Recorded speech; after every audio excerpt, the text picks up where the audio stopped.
Hello everyone, बहुत बहुत स्वागत है आपका आपके अपने यूट्यूब चैनल वाईएम के स्टडी क्लासेस पर फ्रेंड्स। तो आज हम पढ़ने वाले हैं विशेषण भेद। क्या पढ़ेंगे? विशेषण के भेद।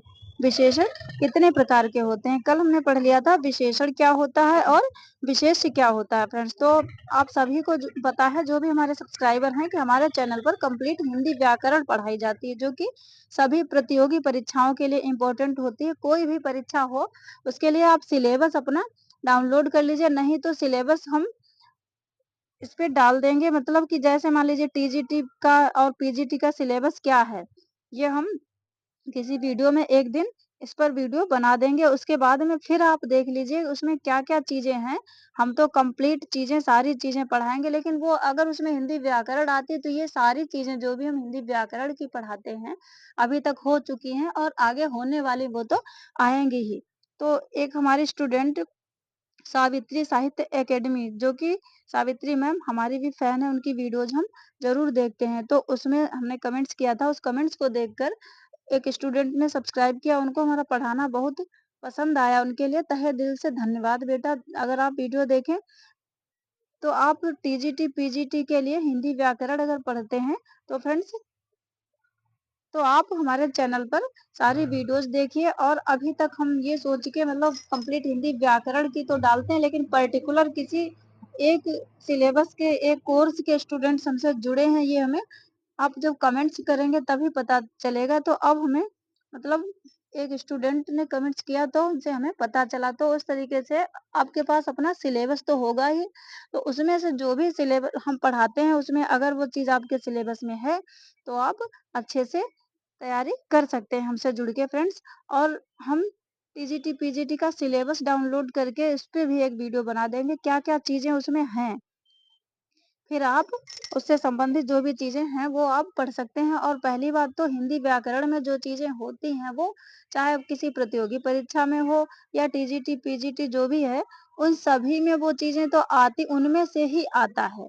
उनमें से ही, क्योंकि जब हम पूरी हिंदी व्याकरण ही अपने चैनल पर पढ़ाएँगे तो उनमें से हिंदी व्याकरण की कोई चीज़ें नहीं छूटेंगी, वही सारी चीज़ें आती हैं। तो फ्रेंड्स, अब हम जल्दी से वीडियो को करते हैं स्टार्ट। तो इसी प्रकार से हमें मोटिवेशन मिलता रहे, जिससे हम और अधिक सुधार कर सकें और अपने चैनल पर विभिन्न प्रकार की परीक्षाओं का सिलेबस डालकर उससे संबंधित, अभी तो हम सिर्फ वीडियो ही ऐसे ही करते हैं, मतलब एकदम पढ़ाते हैं क्लियर कॉन्सेप्ट में। अगर ज़्यादा लोग हमसे जुड़ते हैं और वो कमेंट्स करते हैं तो हम उनके पीवाईक्यूज और जो भी है उनसे संबंधित सारी चीज़ें प्रोवाइड कराएँगे। फ्रेंड्स, आप जुड़ने की कोशिश करिए। अभी हमें लगता है पता नहीं हमसे बच्चे पढ़ने वाले जुड़े भी हैं या फिर कौन-कौन जुड़ा है। कुछ बच्चे मान लीजिए जो भी कमेंट्स करते हैं उनके बारे में तो पता है, बाकी नहीं पता है। तो अब हम कुछ ज़्यादा ही बातें कर दी हमने। अब हम करते हैं स्टार्ट। देखिए जल्दी से क्या होते हैं विशेषण के भेद। तो फ्रेंड्स देखिए, विशेषण के कितने 4 भेद होते हैं, मतलब भेद प्रकार 4 प्रकार होते हैं। वो कौन-कौन से प्रकार हैं देखिए? गुणवाचक विशेषण, संख्यावाचक विशेषण और परिमाणवाचक विशेषण। और देखिए संकेतवाचक अथवा सार्वनामिक विशेषण। ये हैं विशेषण के भेद फ्रेंड्स। अब देखिए इनमें से इनके डिटेल में और अधिक हम पढ़ते हैं। पहले देख लीजिए यहीं पे, ये जो गुणवाचक विशेषण होता है, गुणवाचक का मतलब होता है जैसे किसी के किसी चीज की किसी चीज के गुण के बारे में, गुण की विशेषता बताना। ठीक है? गुण की विशेषता कैसे? जैसे मान लीजिए किसी ने कहा, किसी व्यक्ति का नाम लिया, या सपोज दैट राम ईमानदार व्यक्ति है या राम ईमानदार है और सोहन बेईमान है। तो इस तरीके से मान लीजिए किसी के गुण के बारे में बताया जाए तो वो होता है गुणवाचक विशेषण। सिर्फ ईमानदार बेईमान ही नहीं, इसी तरीके से और भी चीजें हैं उसके बारे में कुछ भी बताया जा सकता है। तो उसके मतलब गुणों के बारे में बताना, वो कैसा है, ये होता है गुणवाचक विशेषण फ्रेंड्स। उसके बाद में परिमाणवाचक, संख्यावाचक और संकेतवाचक, इनके बारे में और डिटेल में देखिए। देखिए ये है परिमाणवाचक। परिमाणवाचक क्या होता है? इसके भी 2 प्रकार होते हैं। कौन-कौन से? देखिए निश्चित परिमाणवाचक और अनिश्चित परिमाणवाचक। ठीक है? अब देखिए इनके बारे में भी आपको बता दें, निश्चित परिमाणवाचक का मतलब क्या होता है। परिमाणवाचक पहली बात तो आप जानते हैं होता क्या है परिमाणवाचक। परिमाणवाचक होता है जैसे किसी चीज को मापना, ठीक है, किसी चीज को मापना। जैसे निश्चित परिमाणवाचक का मान लीजिए आपने कह दिया कि ये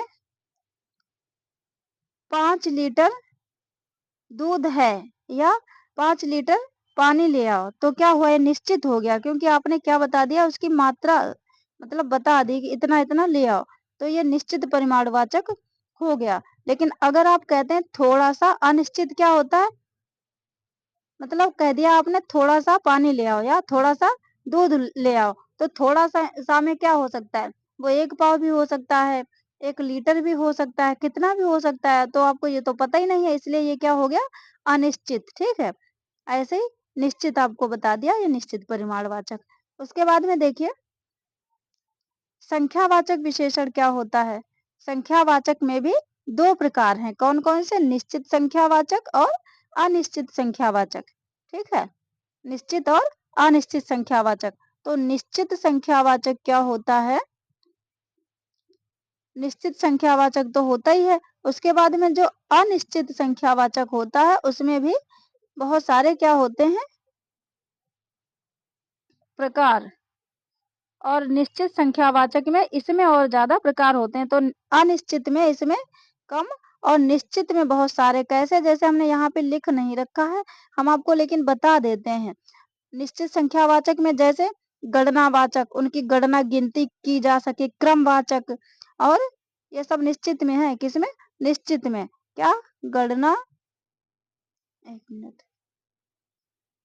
गणनावाचक और क्रमवाचक, ये सारे इसमें निश्चित में आएंगे, ठीक है।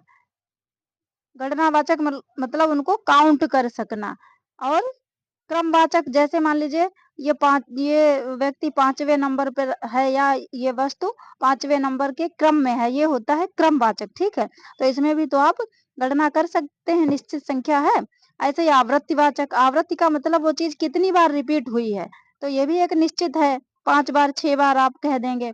समुदायवाचक और समुच्चयवाचक और प्रत्येक बोधक, ये सारे किसमें आते हैं, निश्चित संख्या वाचक में, ठीक है।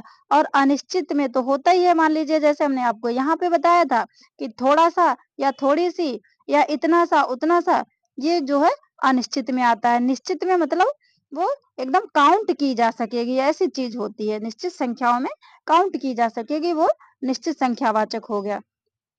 उसके बाद में उसके बाद में बचा सार्वनामिक विशेषण।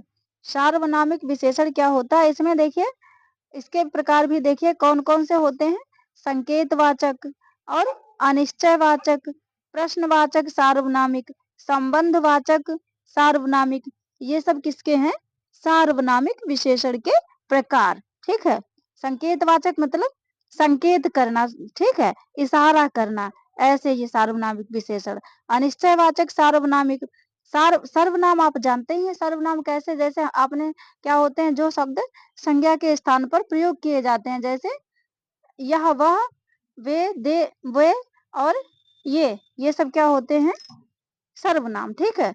जैसे संज्ञा के स्थान पर जो शब्द प्रयोग किए जाते हैं, संज्ञा भी आप जानते हैं क्या होता है, संज्ञा किसी व्यक्ति वस्तु या स्थान के नाम को संज्ञा कहते हैं। तो उनके स्थान पर जैसे संज्ञा क्या है, जैसे राम, मोहन, या शाहजहांपुर, हरदोई, जो भी कह दिया है, डिस्ट्रिक्ट या यूपी, तो ये क्या होगा, स्थान, ठीक है। ऐसे ही वस्तु कोई भी मेज, पुस्तक कह दिया, व्यक्ति किसी का राम, मोहन, सोहन कुछ भी ले लिया, तो ये तो है संज्ञा। अगर मान लीजिए इसके स्थान पर जो शब्द, जैसे मोहन ना कह के हमने कह दिया यह एक लड़का है, तो वो क्या हो गया, तो यह सर्वनाम हो गया। अगर मोहन कह दिया तो क्या हो गया, वो संज्ञा। बीच बीच में आपको ये भी बता दिया, बाई चांस इतनी छोटी चीजें आपको नहीं पता होती हैं और हम कह रहे हैं बार बार सार्वनामिक, संकेतवाचक, सार्वनामिक, तो आप कंफ्यूज हो जाएंगे, इसीलिए ये छोटी छोटी चीजें भी बीच में हम बताते चलते हैं। तो क्या होता है सार्वनामिक विशेषण में, संकेतवाचक, अनिश्चयवाचक सार्वनामिक, प्रश्नवाचक सार्वनामिक और संबंधवाचक सार्वनामिक, ये सब हैं सार्वनामिक विशेषण। संख्यावाचक, परिमाणवाचक, इन सब से प्रश्न ज्यादा आया करते हैं, ठीक है। तो ये है विशेषण के भेद। उसके बाद में अब किस प्रकार से प्रश्न आते हैं इस टॉपिक से, जैसे कि हमारा कोई भी टॉपिक हो वो कंप्लीट होने के बाद कुछ टॉपिक जो बोरिंग होते हैं उनमें हम थोड़ा ही थोड़ा बताते हैं, या तो हमसे ज्यादा लोग जुड़ जाएं, हमें लगे रियल में बच्चे हमसे पढ़ रहे हैं, तो हम पूरा टॉपिक चाहे बोरिंग हो चाहे जो भी हो उसकी हर छोटी से छोटी चीज बताएं।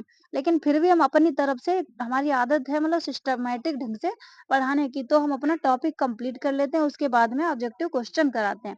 तो अब हमने विशेषण का ये छोटा सा टॉपिक थोड़ा ही था उसके बारे में और उसके भेद पढ़ लिए हैं। तो अब इसके बाद में नेक्स्ट वीडियो में हम क्या पढ़ेंगे कि इससे कैसे प्रश्न आते हैं, प्रश्न कैसे बनते हैं। तो कल जब हम पढ़ेंगे बहुविकल्पीय प्रश्न, तब जो है हमें पता चलेगा इस टॉपिक से कैसे प्रश्न आते हैं। तो कल जो है टॉप 10 या टॉप 20 ऐसे करके क्वेश्चन हम आपके समक्ष लेके आएंगे फ्रेंड्स, तो जरूर जुड़िएगा।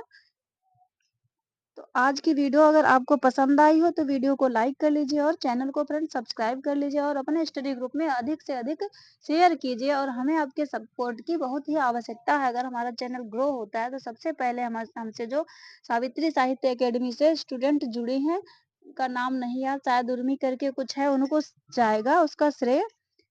तो आई होप आपको इसी प्रकार से हमारी वीडियोस पसंद आएंगी फ्रेंड्स, क्योंकि जिस स्कूल में जहाँ भी पढ़ाते हैं वहाँ बच्चों को हमारी सारी वीडियो, सारे मतलब क्लासेस जो सब्जेक्ट पढ़ाते हैं बहुत ही अधिक पसंद आता है पढ़ाने का, मतलब एकदम क्लियर कॉन्सेप्ट उनको समझ में आता है। इसलिए फ्रेंड्स आपको भी हमारी वीडियो पसंद आती होंगी।